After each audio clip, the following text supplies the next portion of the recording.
Nakaupo ang anak ko sa pagbasa ng testamento na may nakangising-ngisi. Kumbinsido na wala akong makukuha mula sa US$34 milyong mana ng kanyang ina. Pero nang binasa ng abogado ang isang pangungusap lang, nagbago ang lahat. Nawala ang ngiti sa mukha ni Dindo. At nagsimula siyang sumigaw ng malakas na nyanig ang mga dingding ng opisina. Bago tayo magpatuloy, mangyaring mag-subscribe sa channel at ipaalam sa comments kung saan ka nakikinig. Nadulas ang tasa ng kape mula sa mga daliri ko. Nabasag sa linoleum na sahig habang tumataas ang boses ni GNG Hernandez sa manipis na dingding ng apartment. Puta naman mga sprinkler mo. Binabaha na naman ang mga begonia ko. Jerry. Kinuha ko ang basahan sa pinggan. Lumuhod sa gitna ng mga pira-piraso ng ceramic. 65 taong gulang na at naglilinis pa rin ng gulo na hindi naman lubos na kasalanan ko. Ang automatikong sprinkler system na inilagay ko noong nakaraang buwi ay may isang maluwag na joint na nagpapadaloy ng tubig sa labas ng linya ng ari-arian tuwing ikatlong araw. Sinubukan kong ipaliwanag ang schedule ng pagkukumpuni sa kapitbahay ko. Pero ang pasensya ay hindi strong suit ni Elena Hernandez. Tumunog ang telepono. Binabalewala ko ito. Nakatuon sa pagpupunas ng lumalaking pudlo ng kape. Mahuhuli ito ng makina, pero patuloy ang pagtunog. Pumutol sa patuloy na pagsigaw ni Elena mula sa kabilang bahay. May tungkol sa halaga ng ari-arian at walang hiyang nangungupahan. Sa ikalimang ring, tumayo ako. Itinapon ang basang-basahan sa lababo. Jerry Flores ang nagsasalita. G. Flores. Ito si Janet Morrison mula sa Morrison Welsh and Associates sa Cheyenne. Ang boses ng babae ay may maingat, profesional na tono na natutunan kong kilalanin sa mga nakaraang taon. Ang uri na nauuna sa masamang balita. Tumatawag ako tungkol kay Brianna Elizabeth Flores. Igpit ang hawak ko sa receiver. Walang tumawag kay Brianna sa buong pangalan niya, sa harap ko, sa loob ng 15 taon. Ano ang tungkol sa kanya? Sir, ikinalulungkot kong ipaalam na pumanaw si GNG Flores noong Martes ng gabi. Naka-schedule ang libing sa Biyernes na ito sa 2 oras sa Riverside Memorial Chapel. Ang mga salita ay tumama na parang pisikal na suntok. Lumubog ako sa upuan sa kusina. Ang pamilyar na kriyak nito ay biglang sobrang lakas sa katahimikan na sumunod. Martes ng gabi. Iyan ay 3 araw na ang nakalipas.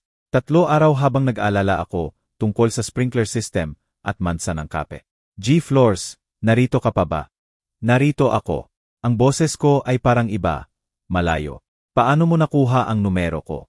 Ang pangalan mo ay nakalista sa personal na gamit ni GNG Flores bilang emergency contact. Naiintindihan ko na dating kasal kayo. Dating kasal. 22 taon na naging legal na footnote. Nagdiborsyo kami noong 2010. Ang mga salita ay automatiko. Muscle memory mula sa iba't ibang form at aplikasyon sa mga nakaraang taon. Nakikita ko, may pagbasa ng testamento pagkatapos ng serbisyo. Nakapangalan ka bilang beneficiary. Kaya pinahahalagahan ang presensya mo. Beneficiary. Ang salita ay parang banyaga, imposible. Itinayo ni Brianna ang kanyang imperyo pagkatapos ng diborsyo namin. Ginawang isang bagay na halos hindi ko nakilala mula sa mga artikulo sa pahayagan ang maliit na consulting business na sinimulan niya noong kasal kami. Ano ang maaring iwan niya sa akin? G. Flores, dadalo ka ba? Sa bintana ng kusina, nakikita ko si Elena Hernandez na sinusuri ang kanyang binabaha ng mga begonia. Kamay sa balakang sa posisyon na nangangahulugan ng isa pang konfrontasyon. Pero ang kanyang mga reklamo ay parang mula sa ibang mundo ngayon. Malabo at walang halaga. Ang chapel, sabi ko ng dahan-dahan. Alin ang sinabi mo? Riverside Memorial sa Grand Avenue. Nagsisimula ang serbisyo sa 2. Sinusundan ng maikling reception. Naka-schedule ang pagbasa ng testamento sa 4 oras 30 minuto sa opisina namin sa downtown. Natagpuan ko ang sarili kong tumatango. Kahit hindi niya nakikita. Dadalo ako. Pagkatapos magbitin, nanatili ako sa upuan. Nakatitig sa telepono na para maaari itong tumunog muli at maghatid ng ibang balita. Ang mansa ng kape sa sahig ay nagsimula ng magset. Madilim na singsing na mga ngailangan ng kuskus. Pero hindi ako makagalaw. Hindi makaproseso ng simpleng katotohanan na si Brianna, masigla, matigas ang ulo, imposible si Brianna, ay wala na. Ang liwanag ng hapon ay sumisilay sa bintana ng kusina. Nag-ilaw sa mga alikabok na sumasayaw na parang alaala na sinubukan kong kalimutan ng husto. Habang nakaupo ako roon, ang pangalan na Brianna Elizabeth Flores ay umalingaw-ngaw sa isip ko. Bawat pantig na humihila sa akin pabalik sa panahon, hanggang nakatayo ako sa Morpheus Dinner sa isang manyebeng Pebrero noong 1960 Nanonood sa isang babae na may pulang lana coat na nakikipagtalo sa manager tungkol sa kanyang hearing practices. Sinasabi mo ba na hindi mo isa sa alang-alang ang babaeng aplikante para sa weekend manager dahil hindi kaya ng mga babae ang pressure? Ang boses niya ay umalingaw-ngaw sa halos walang laman na restaurant. Malinaw at walang kompromiso. Iyan ang pinakakapangyarihang bagay na narinig ko sa buong linggo. Huminto ako sa gitna ng kagat ng apple pie ko. Tinidor na nakasabit sa kalahati papunta sa bibig ko. Ang babae ay bahagyang lumingon, at nakita ko ang kanyang profile. Matatalim na cheekbones, determinadong panga. Madilim na buhok na sumasalo sa fluorescent light. Siya ay kahanga-hanga sa kanyang galit. At natagpuan ko ang sarili kong umaasa na patuloy ang manager sa pagtatalo para lang makikinig ako sa kanya na sirain ang kanyang lohika. Ma'am, hindi ko ibig sabihin na makasakit. Siyempre, hindi mo ibig sabihin na makasakit. Ibig mo lang sabihin na magdiskrimina. Hinugot niya ang business card mula sa purse niya. Isinilid ito sa counter. Kapag nagbago ang isip mo tungkol sa paghir batay sa kwalifikasyon kaysa sa luma na asumisyon, tawagan mo ako. Ang chimes ng pinto ay tumunog nang umalis siya. At ang dinner ay parang lumiit, nawala ang kuryente. Nanood ako sa bintana habang sumakay siya sa asul na Honda Civic. Napansin kung paano niya sinuri ang mirrors niya ng 2 beses bago pumasok sa trapiko. Maingat, methodical, pero hindi natatakot na lumaban para sa tama. Iyan ay gulo. Bulong ng manager ng malakas para marinig ng buong lugar. Tumayo ako. Iniwan ang $5 bill sa tabi ng kalahating kinain kong pi. Hindi, sabi ko. Nagulat sa sarili ko sa aking katiyakan. Iyan ay kahanga-hanga. Ang business card ay iniwan sa counter. Brianna Chen, business consultant. Inmemorya ko ang numero ng telepono bago lumabas sa hangin ng Pebrero. Tumagal ng 3 araw bago ako magkaroon ng lakas ng loob na tumawag. Nang sa wakas ay ginawa ko, sumagot siya sa ikalawang ring ng mabilis. Brianna Chen, ito si Jerry Flores. Hindi pa tayo nagkikita, pero nakita kita sa Morpheus dinner noong Biyernes ng gabi. Isang pause. Ang lalaki na may apple pie na ipinagtanggol ang honor ko sa manager. Narinig mo iyon. Kukuha ako ng gloves ko mula sa kotse. Maganda ang tip mo rin. Narinig ko ang ngiti sa kanyang boses. Kaya, Jerry Flores, ano ang maaari kong gawin para sa iyo? Makipag-dinner ka sa akin sa lugar na mas mahusay kaysa sa Morpheus. Isa pang pause, mas mahaba ngayon. Nag-aanyaya ka ba sa akin sa date o kailangan mo ba ng business consulting? Talaga ang date. Kahit kung may payo ka tungkol sa pagkumbinsi sa magagandang babae na makipag-dinner sa estranghero, kailangan ko ang konsultasyon. Tumawa siya, tunay na tawa, hindi ang magalang na tunog na ginagawa ng mga babae kapag sinusubukan ng mga lalaki na maging charming. Sabado ng gabi, Romano sa 3rd Street, 7 oras. Suot niya ang parehong pulang coat sa dinner. Pero sa ilalim ay itim na dress na nagpapabilis ng pulso ko. Nag-usap kami ng 3 oras tungkol sa lahat maliban sa business, kanyang pagbabata sa California, trabaho ko sa power plant, shared love namin sa lumang pelikula at bagong libro. Nang tumawa siya sa kwento ko tungkol sa aksidenteng pagbaha sa apartment ko, habang sinusubukan kong ayusin ang leaky faucet, alam kong nahuhulog na ako. 6 na buwan pagkatapos, nagpropose ako sa parehong dinner. Isinilid ang singsing sa parehong counter kung saan iniwan niya ang business card niya. Pakasalan mo ako, Brianna Chen. Gawing pinakamaswerteng lalaki sa Wyoming. Sabi niya, bago ko pa natapos ang pagtatanong. Ang araw ng kasal namin ay nagliwanag sa sikat ng Setyembre. Ang uri ng perpektong panahon na nagpaparamdam na posible ang mga pangako. Suot ni Brianna ang dress ng kanyang lola na binago para sa kanyang mas maliit na frame at may dalang wildflowers na pinulot namin noong umaga. Nanginginig ang kamay ko habang isinilid ko ang singsing sa daliri niya. Magpakailanman, bulong niya, at lubos akong naniniwala sa kanya. Dumating si Dindo 2 taon pagkatapos. Isang umiyak na pulang mukha na himala na nagbago ng aming tahimik na bahay sa isang bagay na buhay na may layunin. Naalala ko ang pagtayo sa kwarto ng hospital. Panonood kay Brianna na yumakap sa anak namin na may parehong matinding determinasyon na dinadala niya sa lahat. At iniisip na itong perpektong sandali ay lahat ng kailangan ko. Pero kahit noon, hawak ang perpektong sanggol. Napansin ko kung paano paminsan-minsan ay lumilipat ang mga mata ni Brianna sa business magazine na iniwan ng isang tao sa nightstand. Pero habang lumalaki si Dindo mula toddler hanggang schoolboy, nagsimula kong mapansin ang mga bagay na hindi ko napansin sa unang masayang taon. Nang mag-7 taon siya, binilhan siya ni Brianna ng computer. Hindi laruan, pero tunay na makina na mas mahal kaysa sa buwanang sweldo ko. Kailangan niyang maunawaan ang teknolohiya. Paliwanag niya. Panonood sa kanya na nagnavigate ng mga program na hindi ko pa narinig.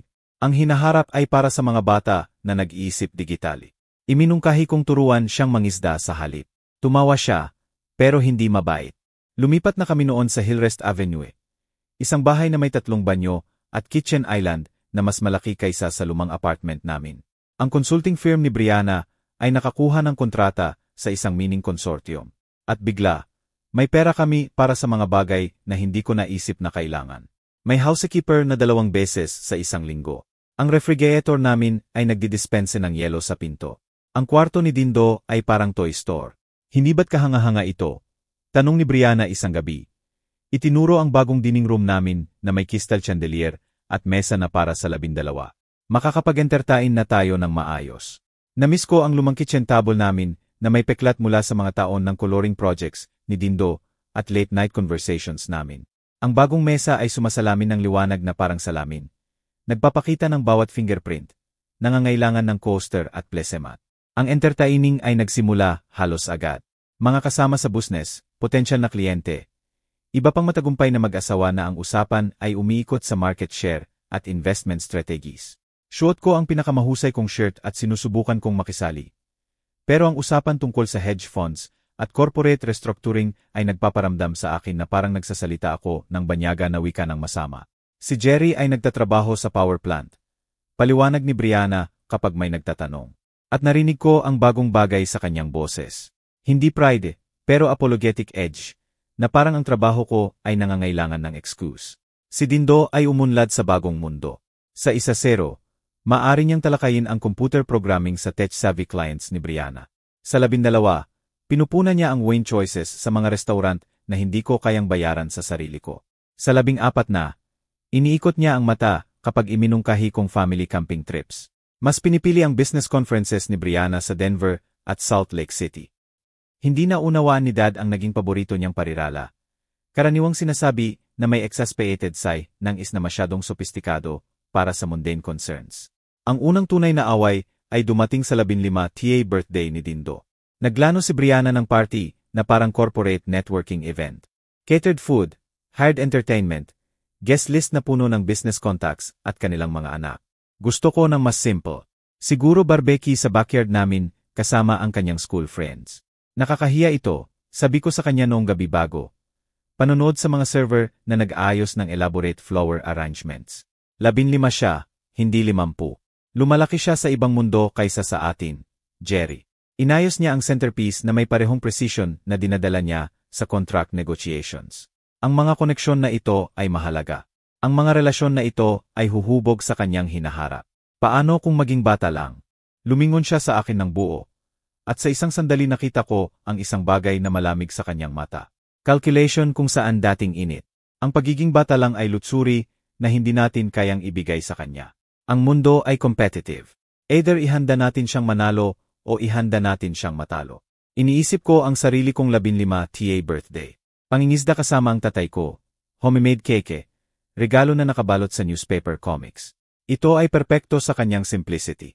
Ang party ay tagumpay ayon sa standards ni Brianna. Pinuri ni Dindo ang mga matatanda, kasama ang kanilang mga anak, nakatanggap ng regalo na nagsasalita ng seryosong pera, laptop computers, designer clothes, mountain bike na mas mahal kaysa sa ilang kotse. Pero nahuli ko siya minsan na nakatayo mag-isa sa pool na parang nawala sa gitna ng sopistikadong selebrasyon. Okay ka lang, buddy? Tanong ko. Mabilis siyang tumuwid. Bumalik sa persona na tinulungan siya ni Brianna na gawin.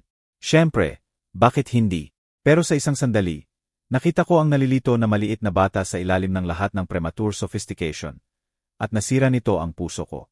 Ang party na iyon ay nagmarka ng simula ng katapusan. Kahit hindi ko ito kinilala noon. Ang sumunod ay 10 taon ng slow motion disaster. Na parang panunood ng landslide mula sa ilalim ng bundok. Inevitable, destructive, at impossible pigilan. Ang business ni Brianna ay lumamon ng higit pa sa kanyang oras, higit pa sa kanyang atensyon, higit pa sa kanyang kaluluwa. Ang weekend family dinners ay naging conference calls. Ang vacation plans ay nakansela para sa client emergencies. Ang school events ni Dindo ay nakipagkumpetensya sa board meetings, at palaging panalo ang meetings. Hindi mo na unawaan ang pressure na dinadanas ko. Sabi niya kapag nagreklamo ako tungkol sa pag-miss ng isa pang basketball game ni Dindo. Ang business na ito ang sumusuporta sa lifestyle natin.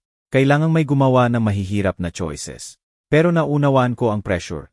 Ang uri na mula sa pagpapanatili ng power grid.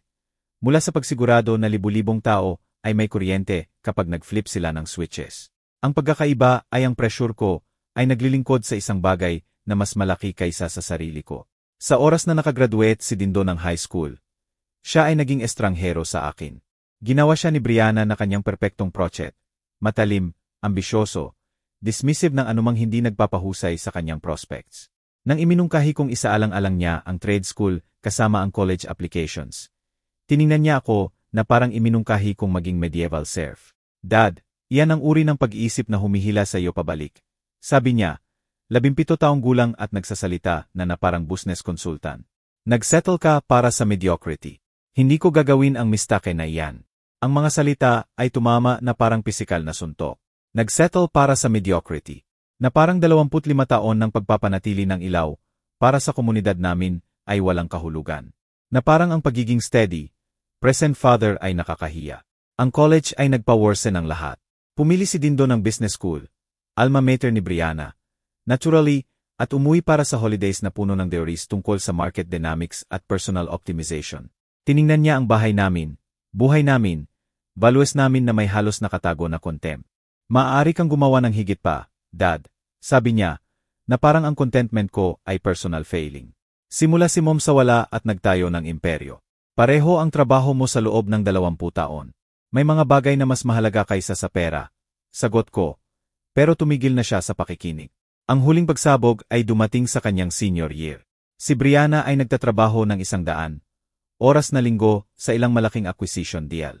Ako ang humahawak ng lahat sa bahay, grocery shopping, laundry, mundane tasks na nagpapanatili ng buhay. Nang miss niya ang graduation ni Dindo dahil sa client crisis, sa wakas ay sinabi ko ang nagbuo sa loob ng mga taon. Tama na ito, Brianna. Kailangang unahin ang pamilya minsan. Tumayo siya sa kusina namin, ang crystal at granite shrine sa success. Shoot pa rin ang business suite niya sa hating gabi. Nagche-check ng emails sa phone niya.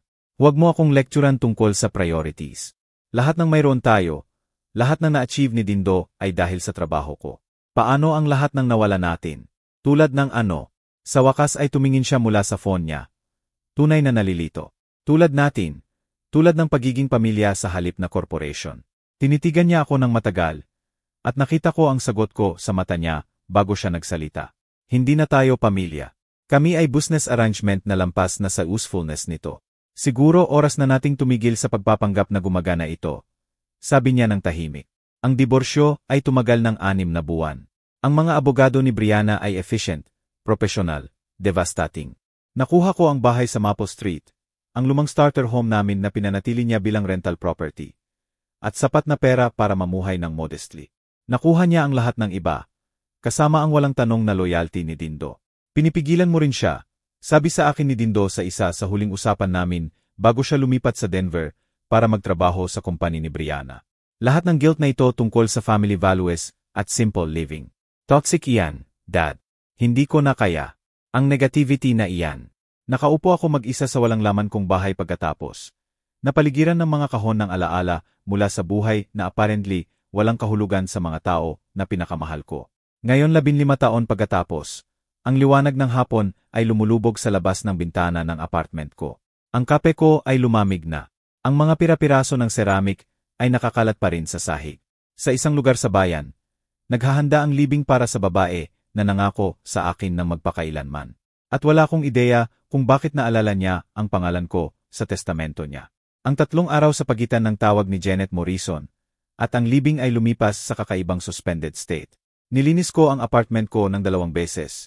Pinindot ang isa kong magandang suite, at nagrehearse ng usapan na hindi mangyayari. Bawat umaga ay isinaalang-alang kong hindi pumunta.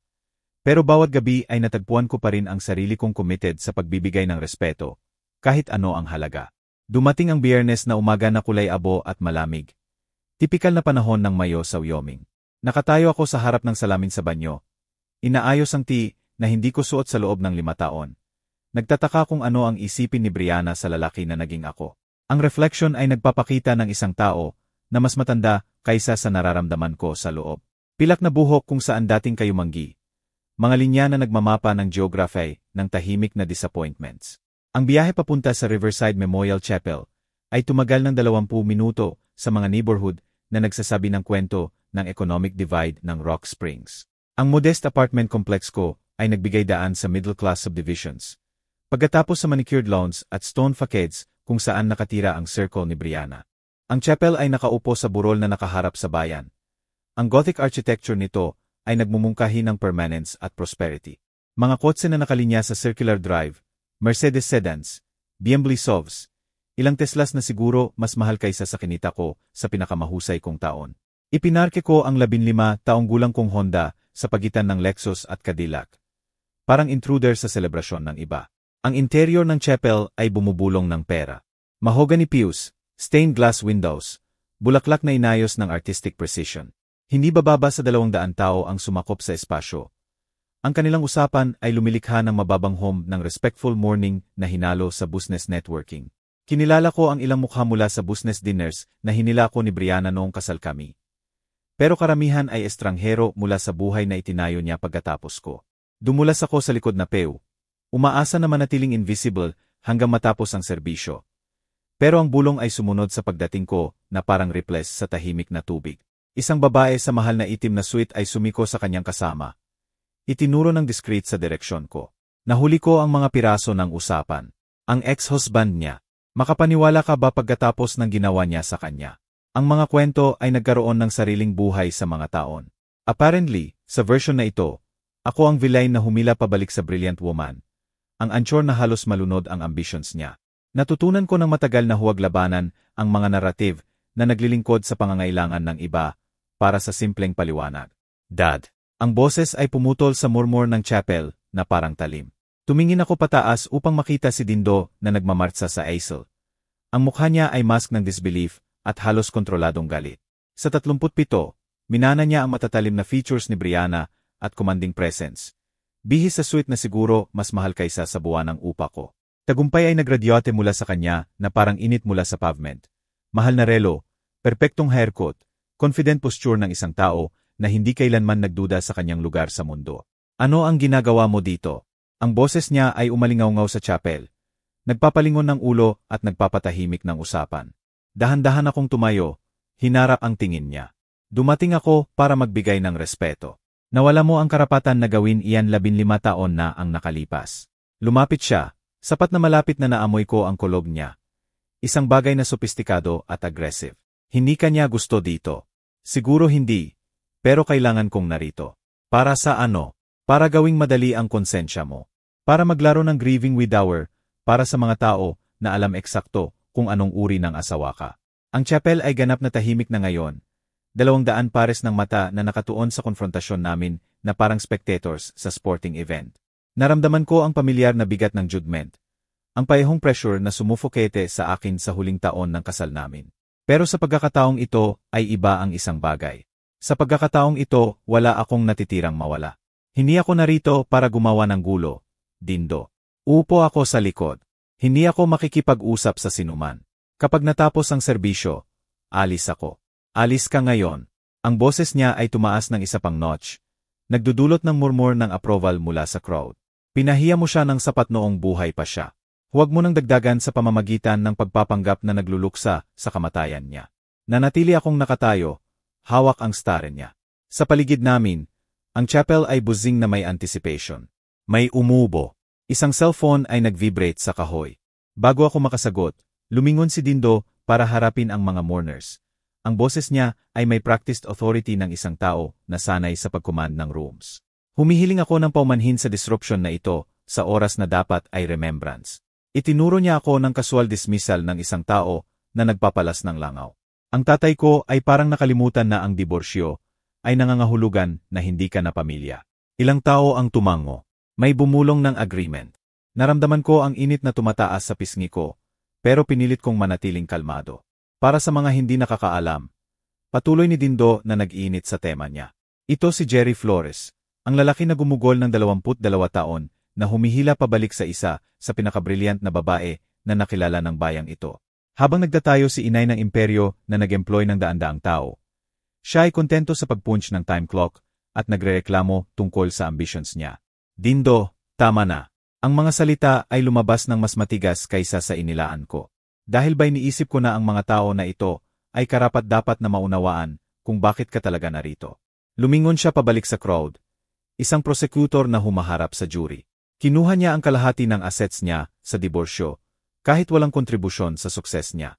Pagkatapos gumugol ng 15 taon na naglaro na parang victim, habang nagtatayo siya ng isang bagay na magnificent. Ang crowd ay fully engaged na ngayon. Ilang ulo na tumatango sa agreement. Nakita ko ang mga mukha na kinilala ko, dating kapitbahay, tao na itinuring kong kaibigan noong kasal. Wala sa kanila ang humarap sa mata ko. Sinuportahan niya siya sa loob ng mga taon, habang tumanggi siyang lumago. Tumanggi na kumuha ng risks, tumanggi na maging partner na deserving niya. At ngayon na wala na siya, dumating siya na umaasa ng simpati. Umaasa na tratuhin na parang mahalaga siya sa buhay niya. Bawat salita ay tumama na parang pisikal na suntok. Hindi dahil ganap na hindi totoo.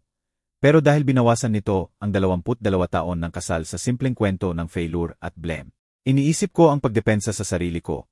Pagpapaliwanag ng complexity ng ibinahagi namin. Ang pag-ibig na umiral kasama ang lumalaking incompatibility. Pero ano ang point? Ang mga tao na ito ay pumili na ng narrative nila ng matagal na. Namatay si inay na nagdatayo ng isang bagay na tatagal sa ating lahat. Tapos ni Dindo, ang boses niya ay tumataas na may conviction. Deserving niya ang asawa na tutulong sa kanya na maabot ang heights na iyon.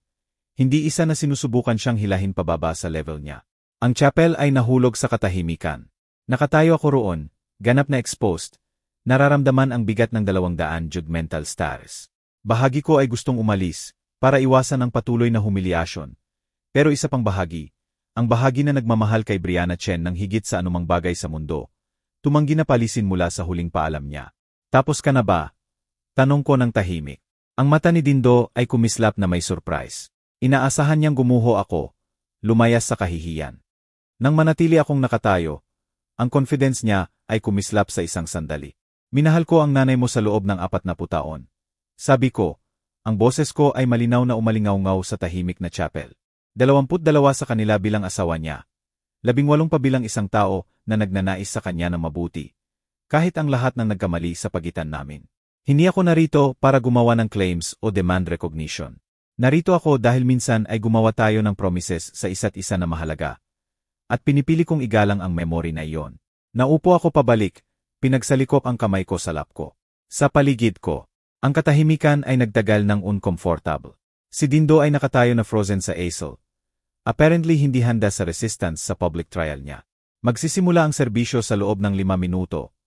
Anunsyo ng isang tao mula sa harap ng chapel. Siguro ang funeral director.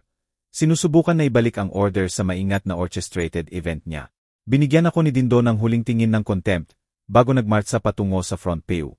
Reserved para sa pamilya. Habang unti-unting nagpatuloy ang usapan, nahuli ko ang mga piraso ng patuloy na tsismis. Lakas ng loob ng ilang tao. Kawawa si Dindo na humarap dito. Dapat nanatili sa bahay.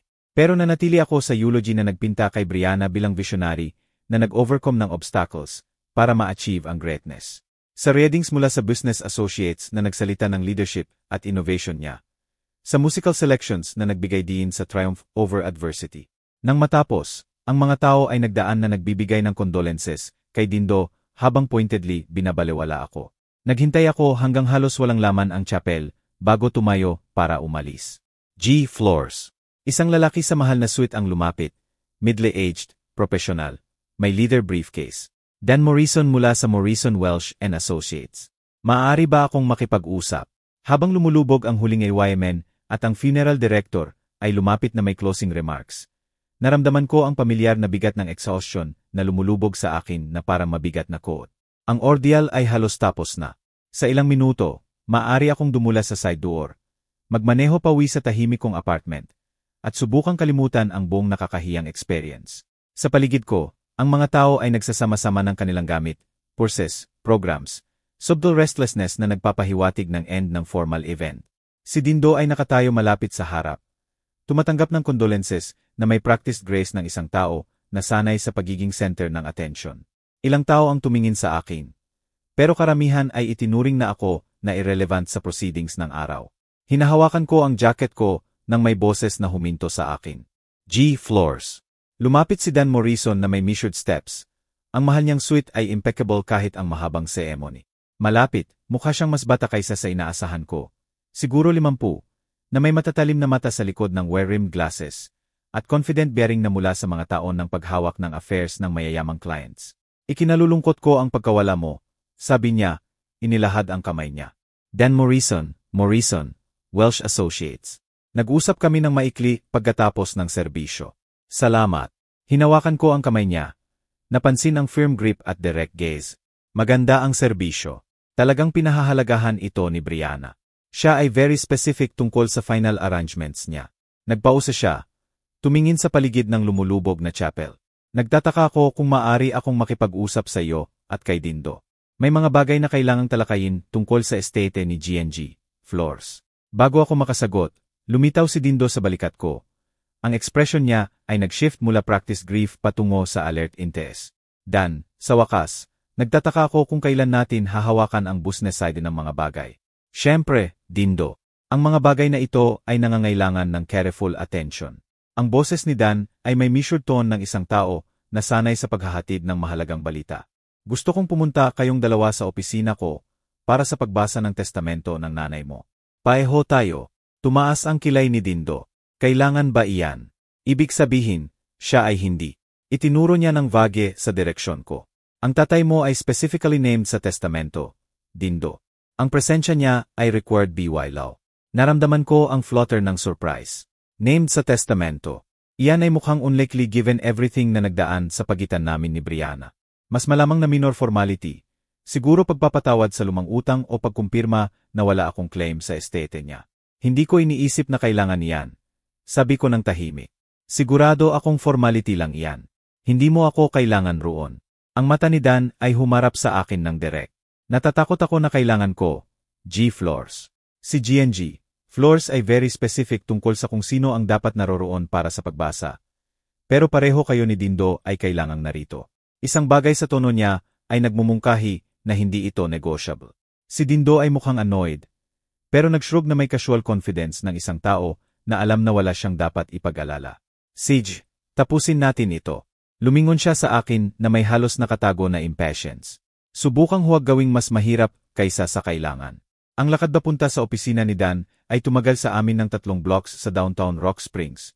Lampas sa mga building na nakasaksi sa fortunes ng bayan na tumaas at bumagsak kasama ang energy industry. Si Dan ay nagpanatili ng profesional na small talk, comments tungkol sa panahon, turnout sa serbisyo, carefully neutral observations na walang naghahayag tungkol sa naghihintay sa amin. Ang opisina niya ay sumakop sa top floor ng restored Victorian house. Lahat dark wood at leather-bound books na nagsasalita ng established success.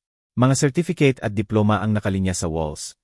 Interrupted ng photographs ni Dan, kasama ang iba't ibang local dignitaries at business leaders. Ito ay eksakto ang uri ng lugar na pipiliin ni Brianna.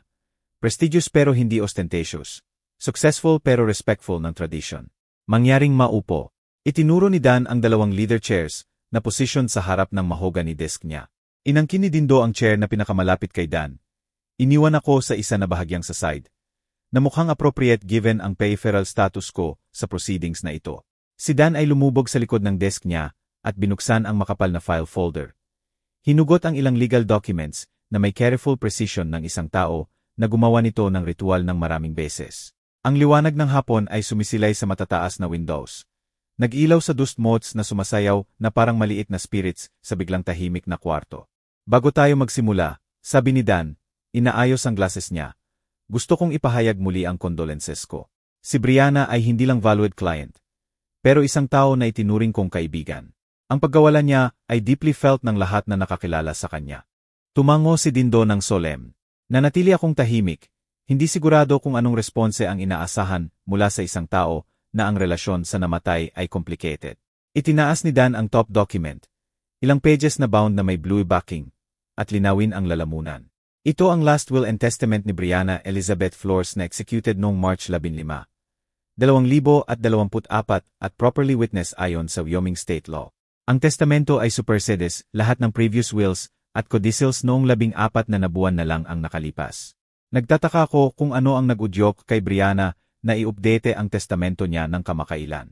May sakit ba siya? May nangyari ba na nagpakontemplate sa kanya ng mortality? Ang testamento ay nagkukumpirma na si GNG Flores ay of sound mind at disposing memory nang ihanda ang documents na ito, at na siya ay under no undue influence o coercion. Ang boses ni Dan ay may formal cadence ng legal proceedings, bawas salita na carefully enunciated. Si Dindo ay bahagyang lumapit. Ang kamay niya ay clasped together. Nakita ko ang anticipation sa posture niya. Isang lalaki na naghahanda na i-claim ang inheritance niya. Sa wakas naganap na hakbang sa imperyo na itinayo ng kanyang ina. Itinaas ni Dan ang second page ng testamento.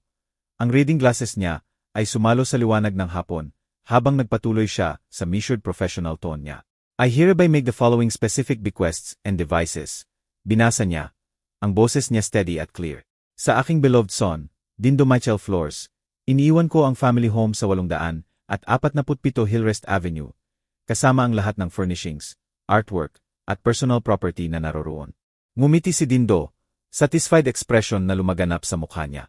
Ang Hillrest House ay worth hindi bababa sa $800,000, substantial property na may mountain views at sapat na space para mag-entertain ng business associates ng maayos. Additionally, patuloy ni Dan, iniiwan ko kay Dindo ang sum ng $500,000 na itatransfer mula sa primary investment account ko sa loob ng 60 araw ng probate.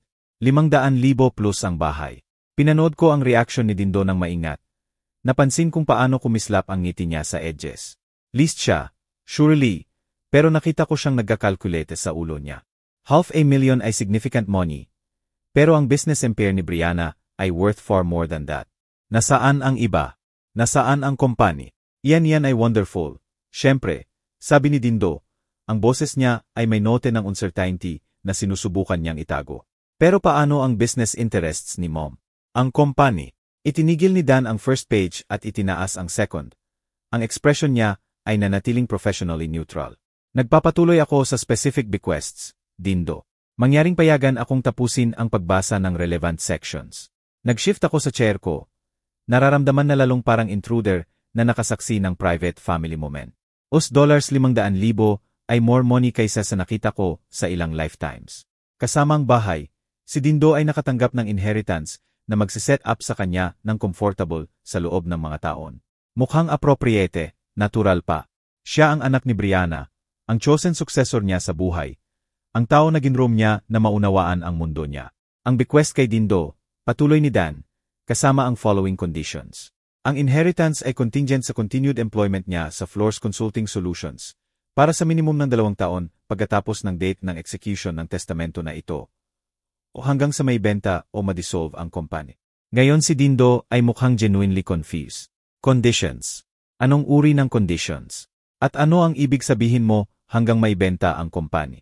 Sino ang magbebenta nito? Binabasa ko ang testamento ayon sa nakasulat, Dindo. Ito ang mga salita ng nanay mo, hindi akin. Atensyon na hindi ko napansin, bago ay nagsimulang lumusot sa kwarto. Ang confident posture ni Dindo ay bahagyang nag-shift. Ang kamay niya ay unclenching at reclenching sa lap niya. Natagpuan ko ang sarili kong lumalapit, kahit ang intention, kung manatiling detached sa proceedings na ito. Hayaan mong maunawaan ko ito ng malinaw. Sabi ni Dindo, ang boses niya ay nagkakaroon ng edge na kinikilala ko mula sa konfrontasyon namin sa chapel. Nakukuha ko ang bahay at 500,000, pero may strings attached. At nagsasalita ka tungkol sa pagbebenta ng kompany. Hindi yan makatwiran. Hindi kailanman ibebenta ni Mom ang company. Ito ang life's work niya. Inalis ni Dan ang glasses niya at nilinis ng maingat. Isang gesture na mukhang designed para bigyan ang lahat ng moment para iproseso ang narinig nila. Nang ibalik niya, ang gaze niya ay gumalaw sa pagitan namin ni Dindo na may expression na hindi ko lubos na mabasa. Ang testamento ng nanay mo ay naglalaman ng additional provisions na tumutukoy sa disposition ng kanyang natitirang assets. Sabi niya ng tahimik. Ang company, investment portfolio niya, at ilang iba pang significant holdings. Well, then let's hear them. Hinihingi ni Dindo. Ang patience niya ay clearly wearing thin. Ano ang mga other provisions na ito? Pinanood ko ang exchange na ito na may lumalaking unis. Isang bagay tungkol sa manner ni Dan ay nagmumungkahi na papalapit kami sa territory na wala sa amin ay handa. Ang careful way na pinaparse niya ang salita niya.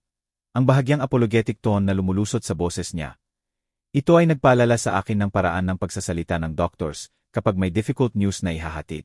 Bago ako magpatuloy, sabi ni Dan, lumubog pabalik sa chair niya. Gusto kong bigyang diin na ang documents na ito ay kumakatawan sa final considered wishes ni GNG Floors. Ito ay inihanda pagkatapos ng extensive discussion at consultation. At siya ay adaman tungkol sa contents nito. Ang kwarto ay nahulog sa katahimikan.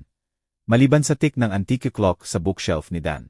Si Dindo ay nakatitig sa abogado na may lumalaking alarm. Habang natagpuan ko ang sarili kong nagtataka kung bakit insist ni Brianna na narito ako para sa mukhang straightforward family matter. Itinaas ni Dan ang third page ng testamento. Ang mata niya ay mabilis na nag-scan ng text bago tumingin sa amin pareho. Gayunpaman, sabi niya, ang boses niya ay may bigat na nagpatigas sa tiyan ko. May additional provisions na fundamentally alter ang distribution ng estate ni GNG Floors. Itinaas ni Dan ang reading glasses niya at tumingin ng direct sa akin sa unang pagkakataon mula nang pumasok kami sa opisina niya. Isang bagay sa ekspresyon niya ay nagpatigas sa tiyan ko. Mixture ng simpati at professional obligation na nagmumungkahi na makakarinig ako ng isang bagay na hindi ko handa. Gayunpaman, patuloy niya, ang boses niya ay nagkakaroon ng additional weight. Ang testamento ay naglalaman ng provisions para sa disposition ng natitirang assets ni GNG Floors na bumubuo sa majority ng estate niya. Si Dindo ay lumapit pa. Ang kamay niya ay gripping ang armrests ng chair niya. Sa wakas, pakinggan natin ang tungkol sa company at ang iba pa niyang investments. Ibinabalik ni Dan ang atensyon niya sa document. Linawin ang lalamunan na may deliberate pause ng isang tao na malapit ng maghatid ng life-changing news. Sa aking dating asawa, Jerry Michael Flores, binasa niya. Ang salita niya ay nahulog sa tahimik na opisina na parang bato sa tahimik na tubig. Iniiwan ko ang sum ng $33.5 milyon na itatransfer mula sa primary investment accounts at securities portfolio ko. Ang mga salita ay nakabitin sa hangin na parang usok mula sa pagsabog. Naramdaman ko ang bibig ko na bumuka. Physical na reaction na hindi ko makontrol. $33.5 milyon. Ang number ay sobrang laki na hindi mukhang real. Hindi mukhang applicable sa isang tao tulad ko na nakaupo sa opisina ng abogado sa Rock Springs, Wyoming. Dapat may mistoke. Nagawa kong sabihin. Ang boses ko ay parang iba at malayo. Sinabi mo ba 33 milyon? 33.5 milyon. Ang tono ni Dan ay nanatiling professionally neutral. Pero nahuli ko ang isang bagay sa mata niya. Hindi surprised, pero careful observation ng isang tao na nanonood ng expected chaos na nag-unfold. Ang mukha ni Dindo ay ganap na pumuti, pagkatapos na mula, na parang ang dugo niya ay hindi makapag-decide kung saan pupunta. Ano ang sinabi mo lang? Additionally, patuloy ni Dan sa pagbasa. Apparently determined na ihatid ang complete bombshell. Itatransfer ko kay Jerry Floors, controlling interest sa Floors Consulting Solutions, kasama ang lahat ng subsidiary companies, real estate holdings, at business assets. Ang transfer na ito ay kasama ang 65% ownership ng lahat ng corporate entities. Appointment bilang chairman ng board of directors. Hindi ako makahinga. Ang kwarto ay mukhang tumagilid si DeWays na parang ang laws of physics ay biglang nagbago ng isip tungkol sa kung paano dapat gumana ang mundo. Controlling interest sa kumpanya ni Brianna. Ang imperyo na pinanood kong itinayo mula sa wala. Ang business na eventually consumed ang kasal namin. Ang source ng wealth na nagparamdam sa akin na inadequate. Ibinibigay niya ito sa akin lahat. Hindi ito maaari. Tama. Ang boses ko ay lumabas na halos bulong. Dapat may error sa documentation. I assure you, G. Floors, walang error. Muli inalis ni Dan ang glasses niya. Nilinis ng methodical precision. Ang documents na ito ay inihanda under direct supervision ni GNG Floors. Sinuri niya ang bawat salita ng maraming beses at kinumpirma na ito ang exact wishes niya. Si Dindo ay tumayo ng abrupt na ang chair niya ay gumulong pabalik at tumama sa wall. Impossible ito. Hindi niya gagawin. Hindi niya kaya. Lumingon siya para titigan ako na may expression ng poor disbelief na hinalo sa isang bagay na mas madilim. Ano ang ginawa mo? Paano mo siya na-manipulate? Wala akong ginawa. Sabi ko ng mahina. Sinusubukan pa ring iproseso ang impossibility ng narinig ko lang. Hindi ako nakipag-usap sa nanay mo sa loob ng 15 taon. Sumabog ang salita mula kay Dindo na parang baril. Hindi lang basta ibinibigay ng mga tao ang $33 milyon sa ex-husbands nila nang walang reason.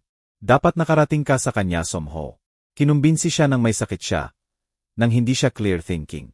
Ang boses ni Dan ay pumutol sa lumalaking hysteria ni Dindo na may professional authority. Maaari kong i-assure na si GNG Flores ay of completely sound mind nang execute niya ang documents na ito.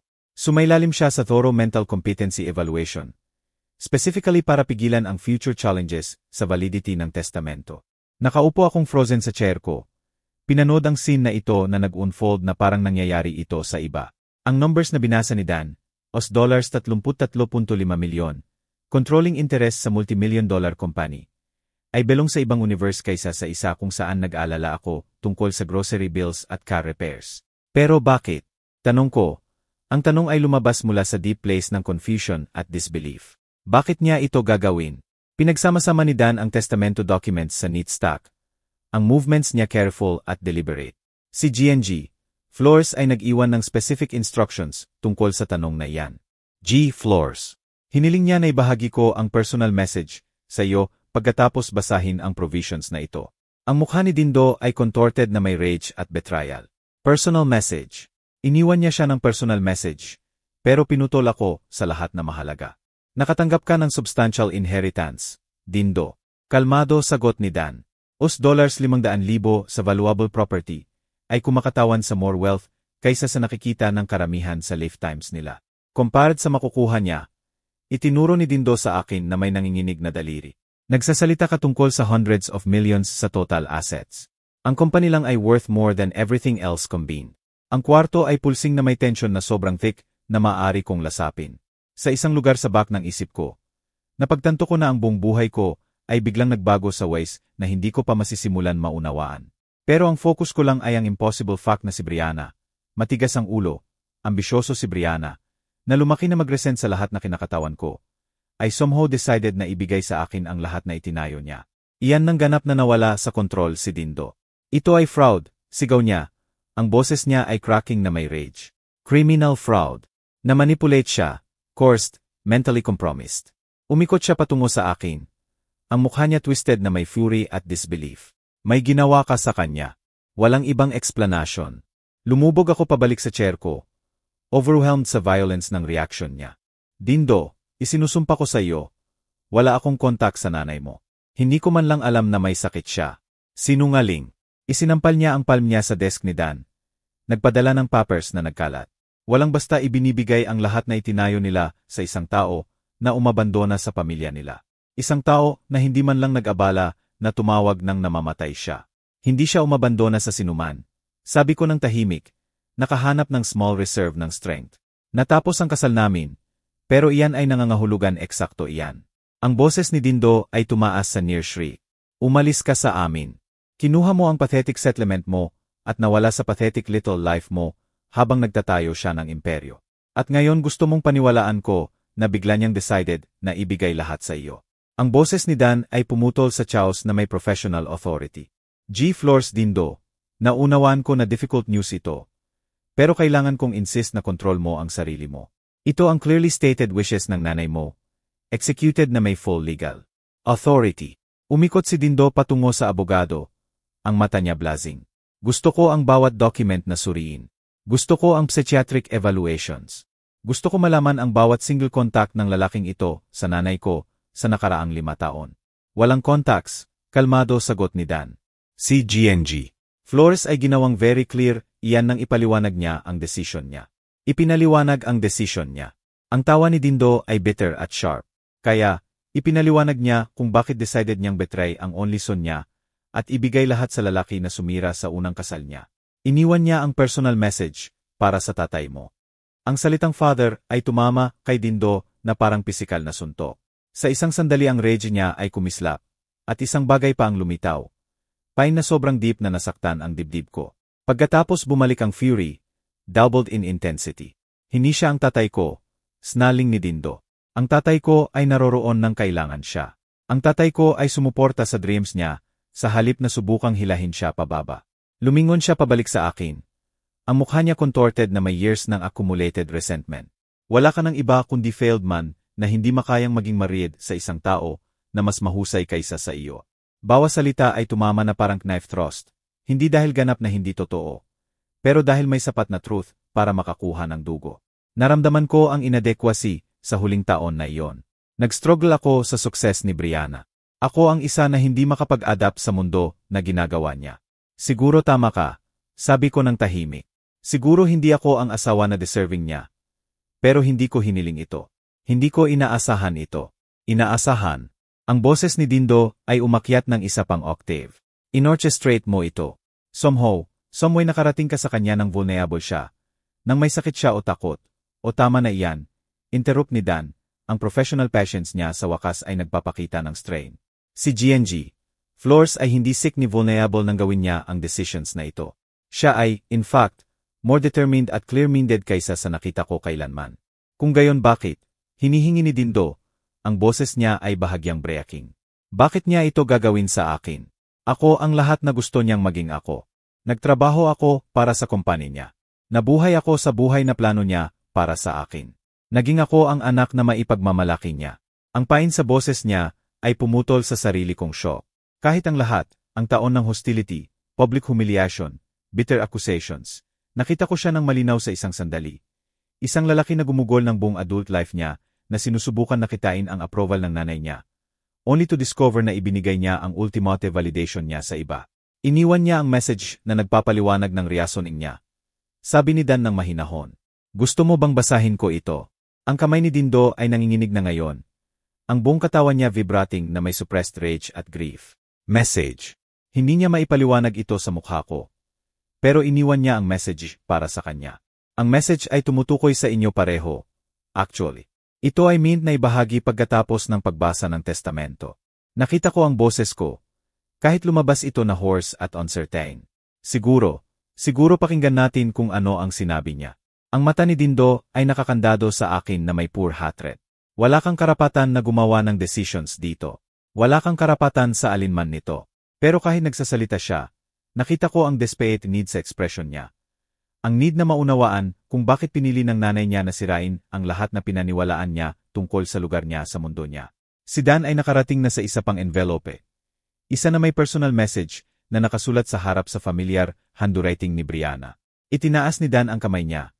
Commanding silence na may authority ng isang tao na sanay sa pagkontrol ng emotional courtrooms. Tama na, pareho kayo. Ang boses niya ay pumutol sa tension na parang talim. Bago pa magpatuloy ito, may isang bagay na magpapaliwanag sa lahat. Binuksan niya ang Manila envelope na may distinctive handwriting ni Brianna sa harap.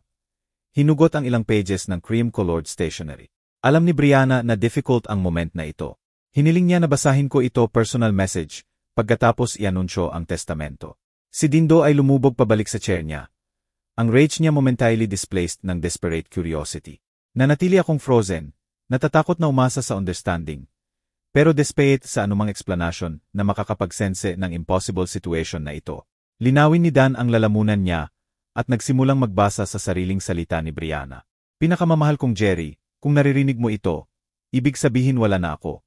At siguro nakaupo ka sa opisina ni Dan. Nagtataka kung nawala sa isip ang buong mundo. Maaari kong ipicture ang mukha mo. Ang expression na iyan na dating nakukuha mo kapag inaayos ko ang living room furniture nang walang warning. Nalilito pero sinusubukan na maging pulit tungkol dito. Kahit ang lahat, naramdaman ko ang labi ko na kumurba sa ghost ng ngiti. Nakuha niya ng perpekto ang ekspresyon na iyan. At somehow ang pagdinig sa boses niya, sa pamamagitan ng pagbasa ni Dan, ay nagparamdam na presensya sa kwarto. Alam ko na ang inheritance na ito ay shock. Alam ko na siguro iniisip mo na may terrible mistake na hindi mo deserving ang pera na ito o ang responsibility na ito. Pero Jerry, mali ka. Deserving mo ang bawat sentimo. At sasabihin ko sa iyo kung bakit. Nagpause si Dan. Tumingin sa amin pareho bago magpatuloy. Hindi ko tumigil sa pagmamahal sa iyo. Hindi sa worst fights namin. Hindi sa divorce proceedings.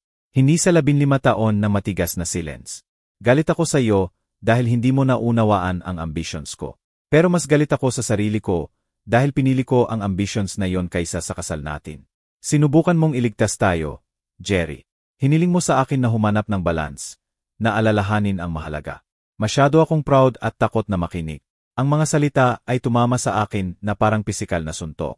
Naramdaman ko ang luha na nagsisimula ng mainit at unexpected habang decades ng guilt at regret ay crystallized sa moment ng impossible absolution na ito.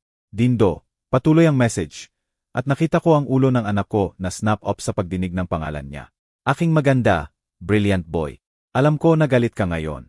Siguro kumbinsido na namanipulete ka ng tatay mo somehow. Pero sweetheart, hindi ka pa handa para sa inheritance na ito. Hindi pa.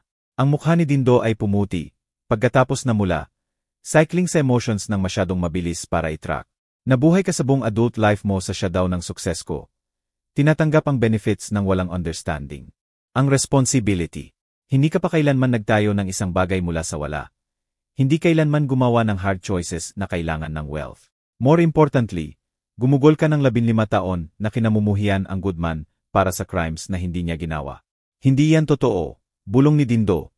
Pero ang boses niya ay walang conviction. Patuloy si Dan sa pagbasa. Tinuruan ako ni Jerry tungkol sa character, tungkol sa integrity, tungkol sa uri ng strength na hindi kailangang patunayan ang sarili sa pamamagitan ng cruelty o judgment. Nakalimutan ko ang lessons na iyon nang pinili ko ang pera kaysa sa kasal, business kaysa sa love. Pero hindi ko nakalimutan ang lalaki na nagturo nito sa akin. Umiyak ako ng buo ngayon, hindi alintana kung paano ito mukhang. Ang salita ni Brianna ay nagre-rebuild ng isang bagay sa loob ko na akala ko permanently broken. Ang sense na may value ako, na ang kiet life ko ng dignity at service ay may kahulugan. Dindo, nakatanggap ka ng sapat para mamuhay ng comfortable at explore kung sino ka maaaring maging ng walang bigat ng unlimited wealth. Alamin na magtayo ng isang bagay sa sarili mo. Alamin na pahalagahan ang tao kaysa sa profit. Alamin na patawarin ang tatay mo sa crime ng pagiging human at imperfect. Gumawa si Dindo ng tunog na parang wounded animal. Pero kung mula sa rage o pain, hindi ko masabi. Jerry, higit pa sa pera ang minamana mo. Minamana mo ang chance na gawin ang dapat kong gawin. Na gamitin ang wealth bilang tool para sa good kaysa weapon para patunayan ang superiority. Pinagkakatiwalaan kita dahil hindi mo gusto ito. Dahil hindi mo ito gagamitin para saktan ang tao sa paraan na minsan kong ginawa. Ang message ay nagpatuloy sa ilang paragraphs pa. Outlining practical arrangements at expressing hopes para sa future namin pareho. Pero ang core message ay malinaw. Pinili ni Brianna ang love kaysa entitlement, character kaysa expectation, wisdom kaysa wealth. Nang tapos na magbasa si Dan, ang opisina ay nahulog sa profound silence. Nakaupo ako na may luha sa pisngi, overwhelmed sa gift ng pag-alam na minahal ako ni Brianna hanggang sa huli. Si Dindo ay nakatitig sa sahig, ang buong worldview niya crumbling sa paligid niya. Sa wakas, maingat na tiniklop ni Dan ang letter at ibinalik sa envelope nito. Hiniling niya na ibigay ko ito sa iyo, Jerry. Ang original ay sa iyo na panatilihin. Hinawakan ko ang letter na may nanginginig na kamay. Hawak ang huling usapan na magkakaroon ako sa babae na humubog sa buhay ko sa ways na maganda at painful. Ang bigat ng salita ni Brianna ay lumubog sa opisina na parang alikabok pagkatapos ng pagsabog. Sa ilang minuto, wala sa amin ang nagsalita. Hawak ko ang letter niya sa dibdib ko. Nararamdaman ang physical reality ng final gift niya.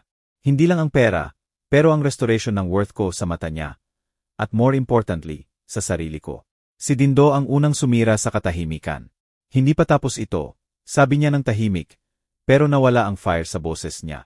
Maari kong contest ito. Mental incapacity, undue influence, fraud.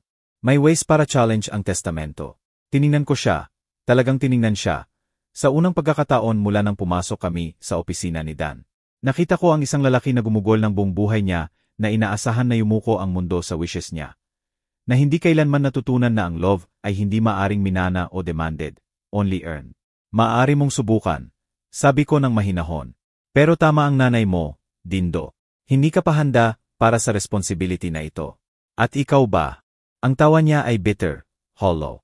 Ikaw ay nobody, Dad. Retired power plant worker na walang business experience, walang connections, walang understanding kung ano ang kailangan para patakbuhin ang company worth hundreds of millions. Sa isang sandali, ang lumang Jerry, ang isa na naramdaman na inadekwate sa loob ng 22 taon, ay gustong sumang-ayon sa kanya. Pero ang salita ni Brianna ay umalingaw-ngaw sa isip ko. Deserving mo ang bawat sentimo. Siguro tama ka, sabi ko, dahan-dahan tumayo. Siguro wala akong alam tungkol sa pagpapatakbo ng business empire. Pero alam ko ang isang bagay na pinahahalagahan ng nanay mo ng higit sa business expertise. Ano iyan? Alam ko ang pagkakaiba ng paglilingkod sa iba at paglilingkod sa sarili. Ang mukha ni Dindo ay twisted na may huling flash ng rage. Insane ito. May sakit siya. Matanda na siya. Hindi siya clear thinking. Ang boses ni Dan ay pumutol sa outburst na may professional finality. Ang nanay mo ay 62 taong gulang at sa perfect mental health nang execute niya ang documents na ito. Sumailalim siya sa extensive psychological evaluation specifically para pigilan ang uri ng challenges na pinagbabantaan mo. Kung gayon, bakit? Ang boses ni Dindo ay cracked na parang teenager. Bakit niya ito gagawin sa akin? Naramdaman ko ang surge ng unexpected compassion para sa galit na lalaking ito na, kahit ang lahat, ay anak ko pa rin. Hindi niya ito ginawa sa iyo, Dindo. Ginawa niya ito para sa iyo. Binigyan ka niya ng chance na matuklasan kung sino ka kapag hindi ka na nabubuhay sa shadow ng unlimited wealth. Ayoko ng chance na iyan. Sumabog ang mga salita mula sa kanya na may force ng 15 taon ng entitlement at expectation. Gusto ko ang rightfully mine. Ang rightfully yours, sabi ko ng tahimik. Ayos $500,000 at bahay na worth halos 1 milyon. Iyan ay more than most people see in a lifetime. Ang iniisip mong deserving mo ay hindi talaga yours sa simula pa. Si Dindo ay nakatitig sa akin na matagal. At nakita ko siyang napagtanto na isang bagay na fundamental ay nagbago. Ang lalaki na publicly humiliated niya noong umagang iyon, ang tatay na itinuring niyang failure, ay hindi na humihingi ng approval o understanding niya. Iniisip mo na nanalo ka, sabi niya, pinagsasama-sama ang quote niya na may nanginginig na kamay. Iniisip mo na ginagawa ka nitong hero. Hindi, sagot ko, at naramdaman ko ang truth nito sa buto ko. Iniisip ko na ginagawa akong responsible. Nakatayo siya sa pinto ng opisina sa isang sandali. Mukhang mas maliit kaysa nang pumasok siya. Hindi pa tapos ito. Ito na, sabi ko ng mahinahon. Tapos na ito sa sandali na pinili ng nanay mo. Ang tanging tanong na ngayon ay kung ano ang gagawin mo sa buhay na ibinigay niya sa iyo. Umalis siya nang walang isa pang salita. Ang pinto ay nagsara sa likod niya na may soft click na parang umalingaw-ngaw sa biglang katahimikan. Si Dan ay nagsimulang mag-ayos ng papers sa desk niya. Ang roster ng documents ay nagbalik sa amin sa practical reality. May paperwork na kukumpletuhin, accounts na ita-transfer, board meetings na i-schedule. Ang current management team ng company ay excellent. Makakatulong sila sa iyo na mag-transition sa bagong role mo. Tumango ako. Sinusubukan pa ring iproseso ang magnitude ng nangyari. Dan, maaari ba akong magtanong ng isang bagay? Siyempre, talaga bang minahal niya ako? Kahit pagkatapos ng lahat na nagkamali sa pagitan namin. Ngumiti siya. Ang unang genuine smile na nakita ko mula sa kanya buong araw. Jerry, pinag-uusapan kanya sa bawat pagkikita namin.